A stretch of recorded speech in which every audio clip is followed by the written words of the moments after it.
Comedy ஏதாச்சும் ஒரு சில டைலாக் சொல்லணும் அப்படின்னா நேராக டைரக்டர்கிட்ட போகலான்னு பிளான் பண்ணுவோம். நான், அஸ்வினி, இந்திரன் திடீர்னு எல்லாம் போய் நிற்போம் டைரக்டர் சார்கிட்ட கேட்குறதுக்கு.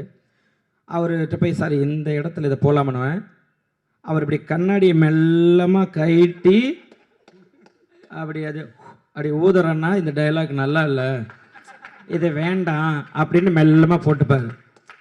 சரின்ட்டு சரி வாங்கடா போகலான்ட்டு 3 பேரும் கூட்டின்னு ரிட்டர்ன் வந்துடுவேன்.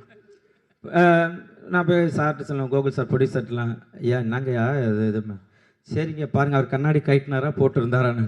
கண்ணாடி போட்டுக்கிட்டு தாங்க லைட்டாக கட்டினாரா, அப்போ அந்த டைலாக் வேண்டாம், நீங்களே எதாவது ஒன்று பண்ணுங்க அப்படி சொல்ல. ஆனால் என்ன டைலாக் தேவையோ அந்த டைலாக் இந்த இடத்துல வச்சுக்கோங்க புகழ் அப்படின்னாங்க. சரி நம்ம சேனலில் இருக்க சாயல் இருக்கக்கூடாது அப்படின்றதுனால ஒவ்வொரு டைலாக்குமே அதில் ரவிமரியா சாரை நிறையா சொல்லியிருக்கேன். புகழ் இது சேனல் ஒன்று, அங்கே ரசிக்கிறது வேறடா, இது வேற ஒரு பாதை, இந்த பாதைக்காக நீ ஒர்க் பண்ணு அப்படின்னு சொல்லிட்டு நிறைய அட்வைஸ் பண்ணியிருக்காரு.